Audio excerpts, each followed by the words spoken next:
know this road better than I know myself. I know each of Interstate 85's 250 odd miles. I know that it takes me an average of 3 hours and 26 minutes to drive west, from Charlotte to Atlanta, and an average of 3 hours and 29 minutes to make the same trip going eastward. I know the price of gas at a dozen stands, and the closing hours of each fast food shack and greasy diner. I know the curves of each low hill, and I know each stand of pine and oak trees. I know the stretching dark of the long winter's night, and the wet heat of the summer breeze. I know these things well, because they are the totality of my existence now. I know the names of each exit, westward and east, Batesville, Poplar Springs, Spartanburg. They tick through my head as I pass, but the Silver Creek Road exit is never among them. In 3 years of this endless loop, it has never appeared again. If I ever begin to doubt that it will, then I have nothing left. The Silver Creek Road exit doesn't exist on any map, or at least it no longer does. It may have once, but like the road itself, it has been raised from the earth and from all memory and record. At the beginning, I spent long anxious days poring over old surveying maps and neighbourhood planning documents, searching in vain for any sign of the road, or the exit I know I had taken. When there was nothing left in the libraries and city halls to comb through, no meek county official left to interrogate, wide-eyed and frothing, then I began the drive. I had been through 2 cars, and had burned through my savings, and now survive of a stack of rapidly vanishing credit cards. I have no address to receive bills, and no intention of paying, and have been filling my trunk with small plastic gallon jugs of gas, while the cars are still accepted. When this filthy and battered old mobile gives up with the ghost, at last, I suppose I will have to learn to hitchhike. I first took the Silver Creek Road exit 3 summers ago, on that last night that I was with Bobby. I have in my head just a few frozen frames of that ride left, her black curls bouncing like springs in the evening breeze, her gape-toothed and freckled smile, and the slow summer crossing into the night. We'd made that drive together a dozen times, between our apartment in Atlanta and her brother in Charlotte. There was nothing remarkable that night. We simply ran low on gas and took the first exit we came across. I remember vividly passing beneath the green and sparkling white letters of the exit sign, and onto the sharp curve of the road. The street turned perpendicular from the light and noise of the highway into inky darkness of the pine trees.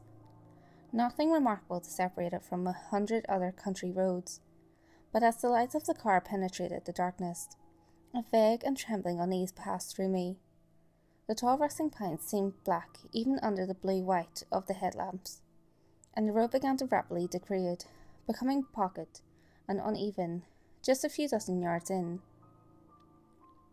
All the roar and glare from the highway seemed swallowed up behind us, and there were no lights ahead of us for as far as we could see. My insides felt tight and knotted, and I turned to Bobby. She had her skinny legs tucked to her chest and looked at me quizzically, one eyebrow raised, with a small crooked smile. Her small bravery seemed to dissipate the chill that had been steadily raising in me. I looked forward to the road. I felt a sudden sharp pressure on my chest. Stretching out in front of the wan light of the headlamps, the road ended. There was a small field of shattered asphalt slabs, and then the forest swallowed up every trace under a blanket of rotting pine needles. Something twinkled brightly between the trees, and I strained to pick it out of the darkness. It was the smooth chrome of a bumper, attached to a pitted and rusting car, completely enclosed by towering pines. A wave of panic and disorientation crawled down my scalp, and my knuckles went white on the wheel. Bobby placed her hand on my shoulder and gently squeezed once. "Cal," she said, firm and evenly, "we need to turn around now, honey." There was a tremulous quality to the last word, as the surreal darkness seemed to further constrict around us. I heard her take a little gasp of air. I began to turn the wheel when I realised how narrow the road had become. It had been 2 lanes when we started.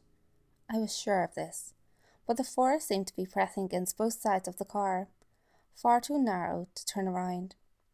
Blood pounded in my temples, and I threw the car into reverse.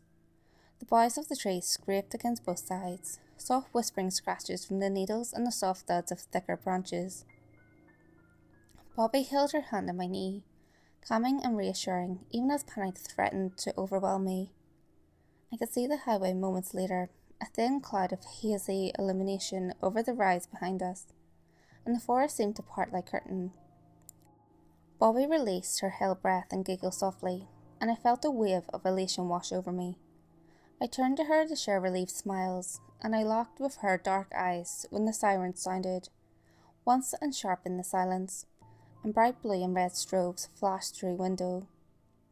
The police cruiser was parked in the centre of the road, crouched low and silent like a predator. The familiar red and blue flickered bathed the street in weird crooked shadows. As I turned up the engine, there was the slam of a car door, and I could hear the heavy thud of boots on the road, pacing towards us. The comforting normalcy of the sight of a police officer began to drain away as he approached in the dark. He carried no flashlight, and I saw his gloved hands hanging straight at his sides, in the side mirror as he walked towards me. He was dressed in thick winter wear, with his high collar turned up, and his hat pulled low. He approached the window, and as he leaned straight from the waist to fix his black and beady eyes on mine, I realised just how thin and tall he was. License and registration? His voice was muffled and thick with a strange and choked drawl, almost unintelligible, and his lips seemed to move in a manner counter to the shape of his words. The summer night air around him seemed to grow even warmer. There were no sounds, no wind in the pines, no chirp of insects. I was mesmerised by the strangeness of what seemed, for all of the world, an absurd imitation of a man. For the second time in as many minutes, I wondered fleetingly if I was dreaming. I could see now that he had no badge and was simply dressed in unremarkable black clothes. The overwhelming fog of dread and panic seemed to condense all at once around me. A singular animal combined to flee, at once, drove my hands forward towards the keys. He was quicker. One black-gloved fist slammed into my temple, and a shower of stars exploded over my left eye, and the world tipped sideways. I remember him dragging me from the car, the shocking heat in his grasp seeming almost to burn. I remember hearing Bobby's screams and seeing in dizzy glimpses her belief flight, before being swept into those inhumanly long and slender arms. One glove came off in the struggle, and I saw the pale white hand, like an immense knobby spider, each leg tipped with a black and curved talon. The world swam around me, wild and burning, and I struggled to move my limbs. Bobby was limp in his arms, and he approached me again, and I struggled weakly to my feet. Our eyes met in the red and blue strobe. He looked nothing like a man now. His once pale mockery of humanity was stretching and detending away into something unthinkable shape. He did a very human thing then, and smiled, lips peeling back to reveal rows of thin white needles. I was running before I knew it.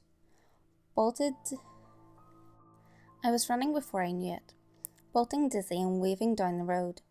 I was vaulting across the shoulder of the highway when my rational mind clawed its way to the surface. Coward, it screeched at me.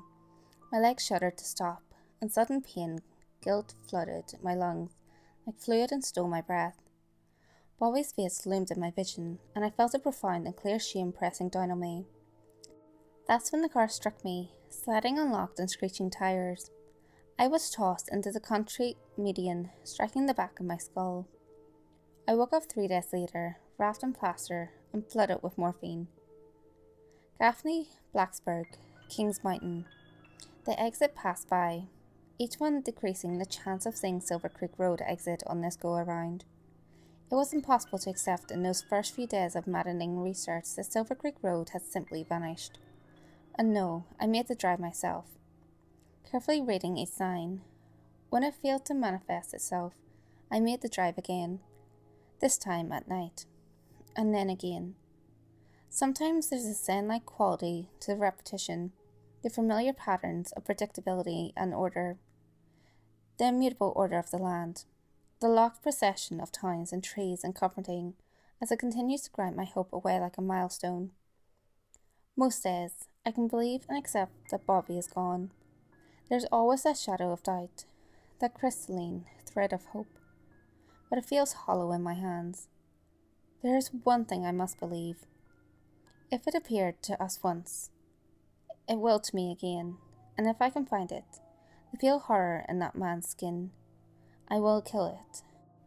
If the bullets fail, I need only a few moments to ignite the truck's cargo and to lure the murdering thing to me. I swear to the stars, I will never stop looking.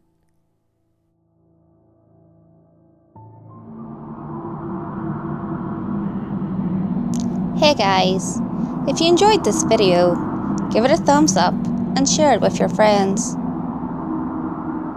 You can also leave a comment below.